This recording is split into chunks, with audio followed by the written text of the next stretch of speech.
We are back, Zanita. It has been a little while since we were both together. We had some episodes with you about stress, which were really good. I listened back to some of those.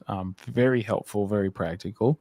We are all carrying stress in our lives, I would say, Absolutely. at the moment.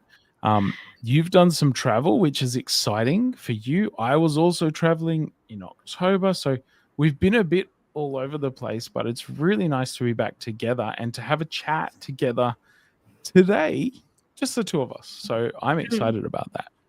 I'm excited, and it's a bit of a special occasion. This isn't our 100th episode. Last week was our 100th episode, It's and we wanted to true. do something to kind of celebrate that. So I guess we're celebrating today. Maybe when I come to Sydney in a few weeks, we can celebrate in person. But today we are celebrating with our audience. So everyone, thank you for joining on all our episodes, for listening and engaging. It's exciting to hit 100 because I think most people who start a podcast don't get past 4. It's true. And I will clarify, it's our 101st today podcast episode. Record Live has actually been going for, I think it must be like 6 or 7 years at least. It was before COVID, which is hard to think about pre-COVID and after COVID.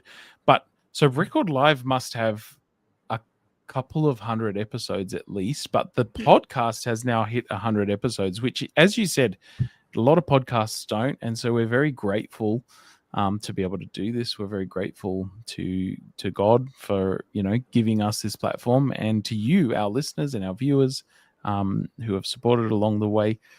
So that's exciting. That is a milestone.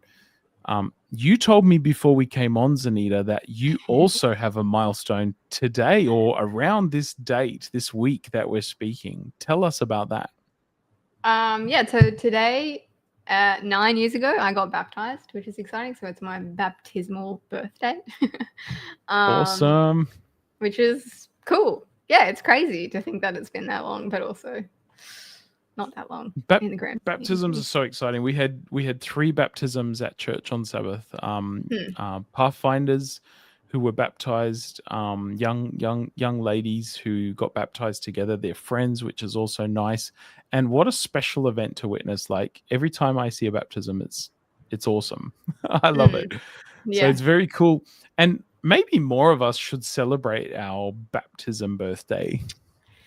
Yeah, I used to do this thing where I would go, this is before I had a full-time job, where I would set aside that one day to spend with God, and I would go to the beach where I got baptized, and it was just like the one day of the year that I set aside to just like be with God and reflect and stuff. So I'll have to squeeze that into my itinerary in the next few weeks, but it was an awesome, really encouraging like time, and I always left that day feeling like, oh yeah, I'm really glad I made this decision, even if I was, in a season where I was struggling or questioning things. And so I think there's a lot to say. Yeah. There's a lot to say for like doing things to remind yourself of how far you've come, or the decision you made, whether it's a baptism or a anniversary or whatever. It really links to the topic we have picked for today, and it's why we. But before we go there, you've also. We can't move on without acknowledging this, that you have also celebrated, I guess we could say, a milestone recently. Do you want to tell us about that? I am 40 this month. I have turned 40, so it's, I'm told, a big milestone. My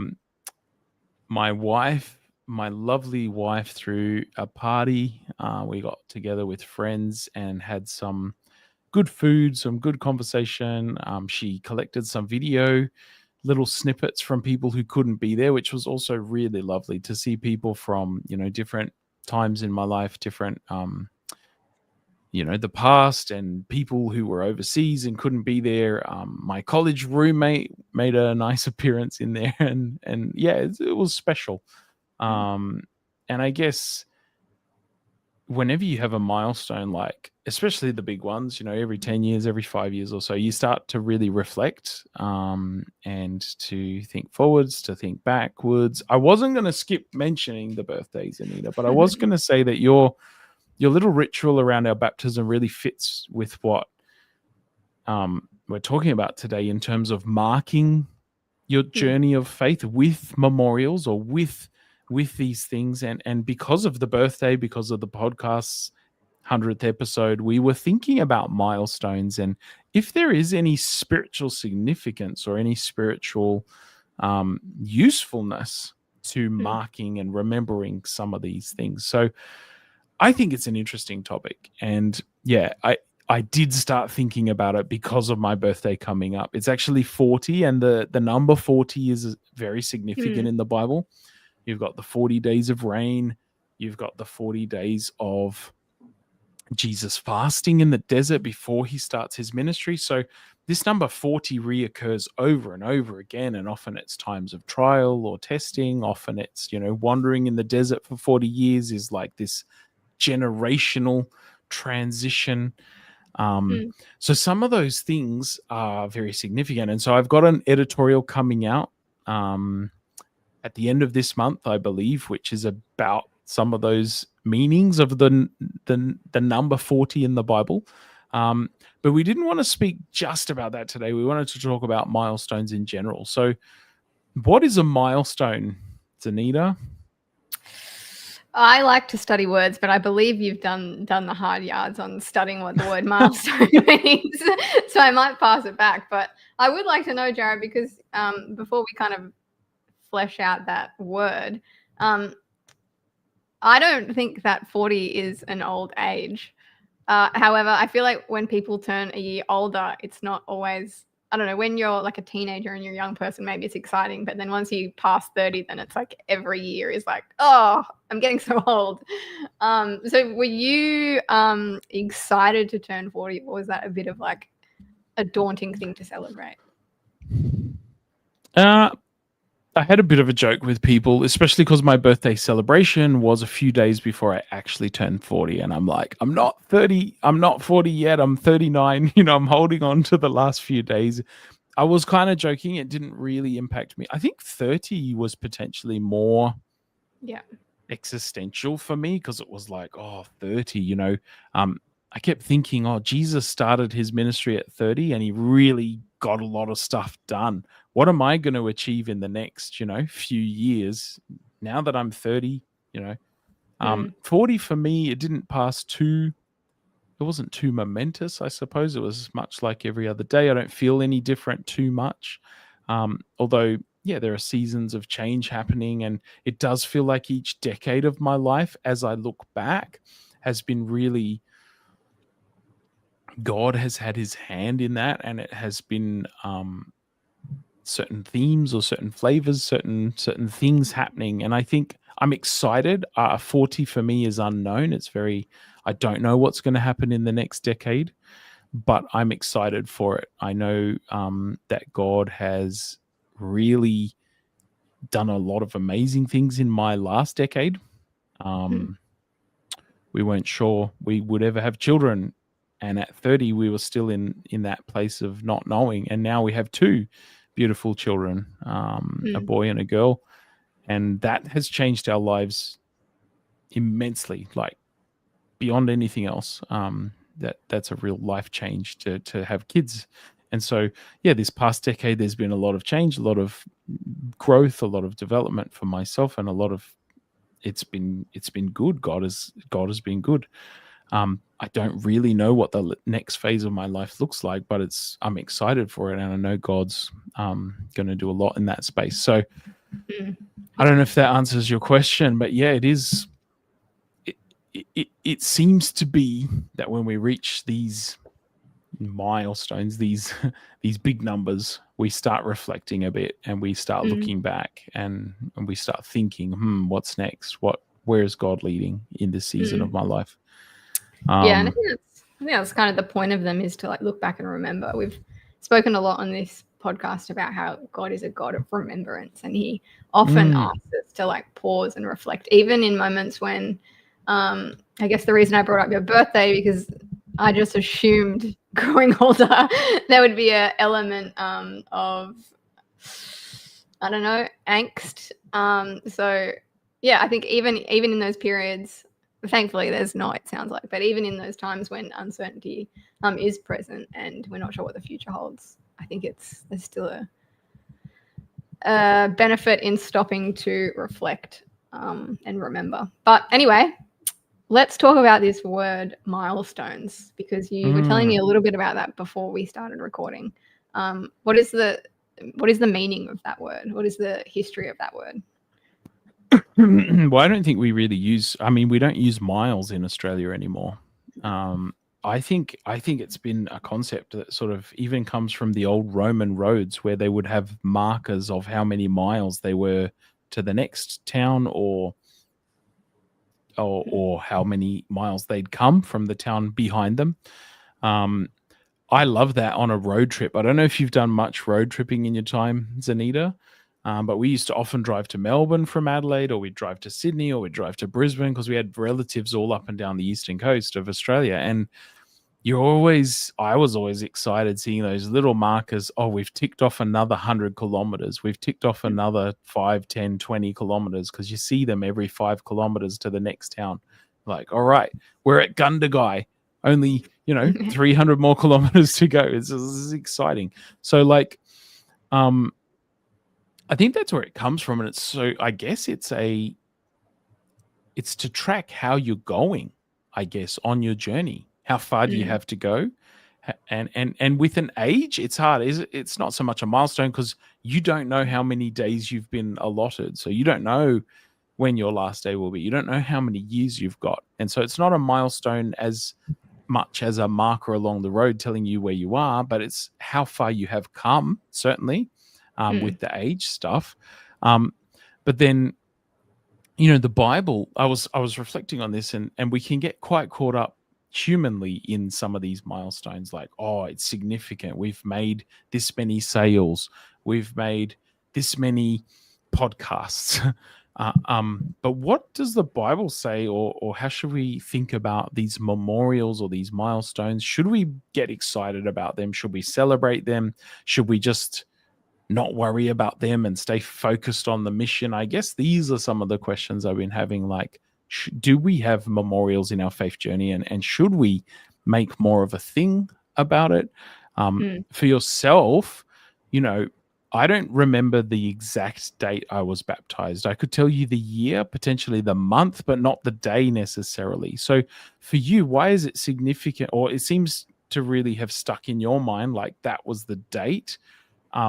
Do you think it's important to have that as a memorial in your faith journey? What does it do for you to have that memorial in your life? Yeah, I think someone once told me that the most important day in your life was this day, after you get baptized, your birthday is no longer the most important. It's the day that you were kind of like reborn. And so I think I just naturally, the day I got baptized, I was like, okay, I need to remember this date because of what this person had said. But I do find that it just helps me like focus again. Like, it's so easy to get distracted in life and to lose sight of what you're here for, to lose sight of your purpose and, like, I guess, your driving force in life. And I think having that day that you like intentionally like set aside, maybe not the whole day, but maybe like even an hour of that day, or just setting time aside to reflect and to like ponder and to think about the meaning of that day and the meaning of that decision, helps to reset that and helps just center yourself again. And I do remember there was 1 year where I was really questioning whether I made the right decision in giving my life to God. So I got to my baptism and I was like, I don't want to celebrate my baptism. Like, I don't even know if like I believe in that decision anymore. But I remember I still did it. I went to the beach and when I got there was like streamers all over the trees and like balloons and like a happy birthday sign. And the funny thing was that on my actual baptism, my church community had made it like a party, like a celebration, and they had streamers and balloons and party hats and things. And so when I got there after 5 years and was in this place of like doubting, I was like, I felt so attended to by God. I was like, wow, like I'm in the middle of nowhere on a beach that's like 4 kilometers down the sand. Who has put these like streamers and balloons here 5 years to the day of my baptism, kind of thing. And so it was just like a really nice reminder of like the presence of God. And I think like he really like honored me, like setting aside that time, even though I was like questioning everything, and even though I was doubting him. So I think like when we do prioritize things like that in terms of our faith and our spiritual life, God does, he does honor that, and he does, like, maybe not always with balloons and streamers, but I think he does show up, and he reminds us of his love and his presence. I really like that, because it's like what I was thinking of when you were talking was like marriage anniversaries, like remembering the date of your wedding, and like it's almost like an annual check-in. You can maybe go out for dinner, or some people take a trip away, or they say, oh, we're going to celebrate our anniversary. And a marriage is a relationship that takes a lot of work, as is our relationship with God, as are certain other things in our lives. And so when we have these milestone markers come up in our lives, it's kind of like an opportunity to check in with ourselves, with God, with others, to reassess and maybe get our relationships back on the right track. I think you mentioned the word distracted. You know, we can get so caught up in doing day-to-day stuff, we maybe lose our first love, as Revelation says, or we drift away from what it is that we had done in the past. So the concept of like spending that day with God to commemorate the day you really made that intentional public decision of your baptism, like that's kind of special to me. It seems like a really nice way to check in and to remember. It's like you don't have a physical memorial as such, but there's a time, which we believe in memorials in time. As Seventh-day Adventists, we've got the Sabbath, right? Every day we commemorate, every week we commemorate creation. Deuteronomy talks about also the idea of coming out of slavery. So there's multiple layers of meaning to that Sabbath commemoration, and I guess what we're saying is that memorials can be in time. What do you think about physical memorials? Because I guess when I think of the Bible, I think there are some examples we see of God's people doing this physical commemoration. When they crossed the Jordan and they moved into the promised land in Joshua's time, he instructed 12, one representative from each tribe, to pick up a rock and to place it in an altar, 12 rocks in the altar. We also have a story in Jacob, in his dream. He sets up an altar after he has his dream, and God gives him a promise to look after his life, to be his God. And so we see these physical manifestations, I suppose. And yet, as Protestant Christians, we don't have a lot of physical things that remind us of God, I guess, that are part of our faith tradition. Or do we? What do you think about, should we have physical milestones, physical memorials? Like, people have, in the Bible, it talks about stones. Obviously, it's probably what they had. But you also see people in other faith traditions have like the rosemary beads or the cross around their neck, which is like a reminder as well. And I think it's awesome to have physical things. If I don't have any, just because I don't have a physical thing that reminds me of something. But like if I did, I think it serves as an awesome, again, a reminder, probably a more frequent reminder to, instead of, walking up a long beach, it's something that, you see regularly. It's almost like, this is a little bit different, I suppose, but I feel like Jesus God gives us like a physical reminder of the rainbow, which we don't see every day. It's not like tangibly physical, but we see it in the sky, and it serves as that reminder again of his promises, and that he's coming back, and that we're not going to, die from a flood. So I think there's definitely a place for it. But I don't know, I'd be curious to know like what other stories in the Bible, whether they have physical things or how they like celebrate these moments. Yeah, it's interesting. I guess just thinking about, before I answered that question, I just looked in my office. On my windowsill, I've got this rock. Nice. Speaking of stones, this was given to me, I think, by a youth speaker who was talking about David and Goliath. The pebbles that he picked up, and the overcoming against great odds just with a little stone, because God is present in your life. So I guess whenever I see this rock, it reminds me of that story. Mm. So that's a physical manifestation. It's not. I think the danger can come if we idolize or we worship the objects, and I think that's what the Protestant reaction against ritual, against memorials, against statues and things. But I don't think it hurts to have artwork or physical things that can just remind you, trigger your memory, and give you that that idea. You mentioned other stories in the Bible that might give us this or be, models of this. It was interesting when I was doing some research for this episode, I found some passages in Exodus. Got my Bible open over here, my Bible app. The word memorial is used a number of times in Exodus, and it talks about the stones on the ephod. So the high priest, Aaron at the time, was to wear this special breastplate. And if you remember, there's precious stones, 12 precious stones representing the 12 tribes of Israel. And then on his shoulders, he has a list of the names of the tribes there. And he was supposed to wear this on the special day when he would go into the temple, right? And so he's got these stones that represent the 12 tribes, God's people, and he's taking those stones before God. Is he reminding the tribes, I guess, who they are and what they are? Well, kind of. But he's also reminding God in a way. So God, in a sense, instructs Aaron through Moses to do the tabernacle and to do the priestly garments and how all those rituals unfold. And it's interesting that God wants his people represented before him and brought before him front and center of the priest who's representing, in some ways God to the people, but also the people to God. He's coming before God as a representative with all 12 tribes right there on his chest.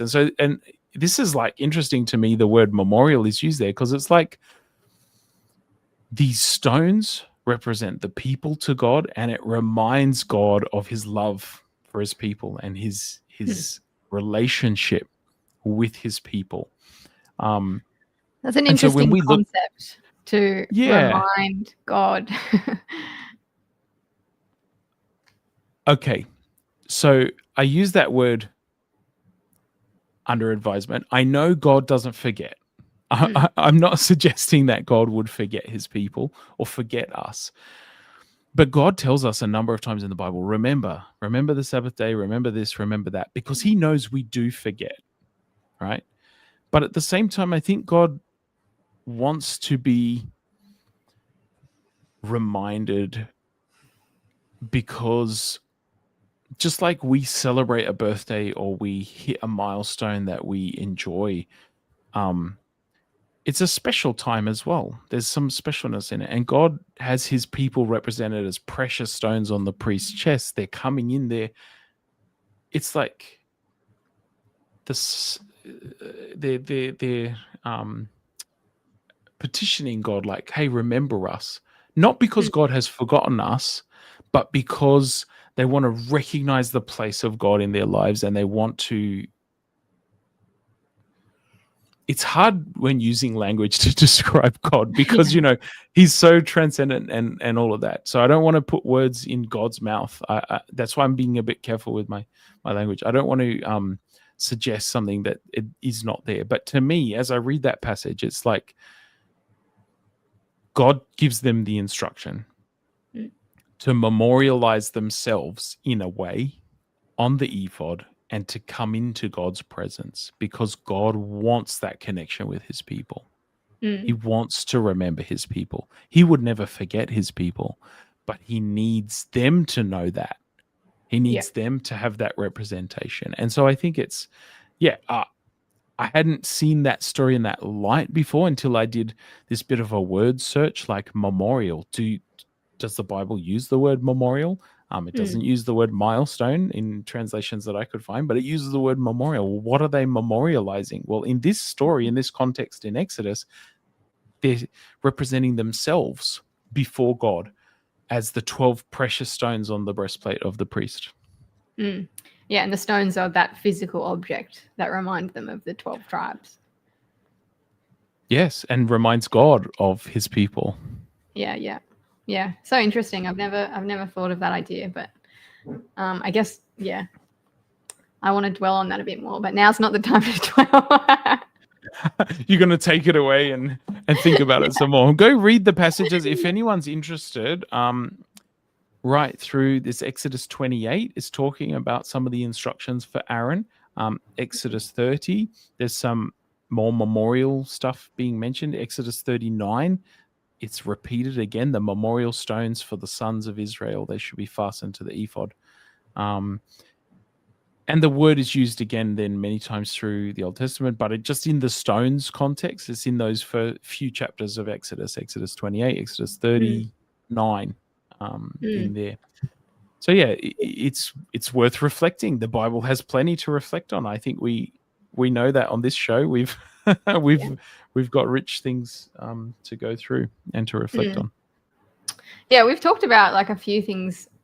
What, like, aside from baptism and birthdays and podcast episodes, what are some of the things that I guess are worth celebrating or worth marking milestones for? Are there any others that you have in your life that are kind of like important dates that you remember? I think we mentioned Sabbath. My kids are really young, and I'm struggling sometimes to get everyone to pay attention. But we did a thing this last week where we lit a candle to open Sabbath, and I think that's nice. I just think it's special, and I want to make Sabbath special. I want to set it apart from the rest for my kids so they can understand the significance of it. So I think we've mentioned Sabbath, but I think Sabbath is a good one. I think birthdays we've mentioned, but just to go back in some of what I've done in writing about the significance of 40 and the number 40 and thinking about, hey, I'm turning 40. When I have an event like this in my life, it really makes me look back for the hand of God in my life. And I think that could be done through journaling.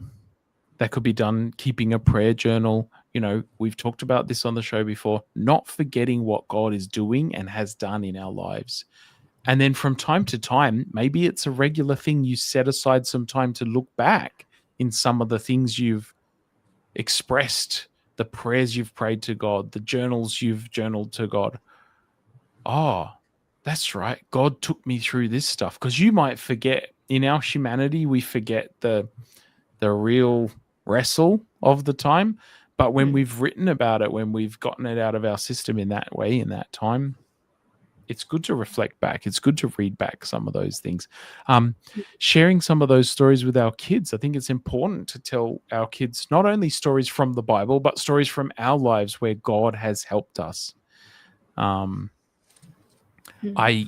get so excited. I hear my daughter now, my 5-year-old daughter, she tells me, you know, I ask her a question about something that's happening, and she says, oh, you know, God did such and such for you. God, you know, blessed you with us kids, you know, because I've told them, like, we've prayed for you. You guys are a miracle. You guys came from God. So that is helpful to pass those stories on to others so their faith can be bolstered, so they can understand the milestones, the mile markers in your life. Those are some that come to mind. Zanita, do you have any others? I think the only ones, obviously a lot of people would have anniversaries, birthdays. I think it's really awesome to celebrate the people in our life, but I think also celebrating milestones of goals we've set out to do, or things that maybe we've abstained from. If we've hit a certain period, I think it can be really empowering and encouraging to celebrate how far we've come, just like when we're on a road trip. But yeah, I think the cool thing about celebrating milestones is it's so unique to you how you celebrate that. Like you mentioned journaling, but for someone else that could be eating ice cream or having a party, or could be solitude, could be anything. So yeah, I think that's just an invitation for anyone who is celebrating something in their life, celebrating a certain milestone, to just stop and think about how you might like to remember that and Mm. invite God into And that process. Zanita, you I know you've written about this for Signs and you've talked about it before, but gratitude and celebration, these are positive things for our lives, right? These are healthy things. And these milestone markers can remind us to have gratitude, to be thankful for things that happen in a physical way. Celebrate with others, tell others about it, get excited about it because others can see the work of God in your life. Yeah, and I think this is something that's in our podcast introduction, so this might be familiar, but Record Live, we try to have conversations about church faith and living well. And we say that faith is more than just a set of beliefs. It's something that we put into practice. And so, I think that applies to this conversation as well. Whether it's creating memorials or doing something to celebrate a milestone. It's an important part of your faith journey, and it can, really encourage you in your faith journey. And others. And you can celebrate others' milestones as well. 100%, and affirm others. And wouldn't it be special if someone remembered the date of your baptism and sent you a little card or a message and just said, hey, congrats, happy birthday, happy baptism birthday. Maybe we should pay more attention to those around us and what we can affirm for them and milestones we can create for them to give them that sense of feeling special, feeling loved, feeling connected to community. That can be everyone's homework this week, is to figure out the date of someone's baptism birthday and put it in your calendar. Awesome. Yeah, we can do that. That's a very practical thing. And we've run out of time, but I think we've got some good homework, not only the baptism birthdays, but practicing gratitude, celebrating the small wins, and keeping first and foremost in our mind what God is doing and has done and continues to do in our lives. Happy baptism birthday, Zanita. Happy 40th birthday, Jared. Happy 100 episodes to us. Yes. Thank you. Thank you, Zanita. Thank you, our viewers. And thank you, God, for amazing milestones that we can tick off this week. We hope to see you next week on Record Live. For another 100 episodes. God bless you all, and we'll see you again.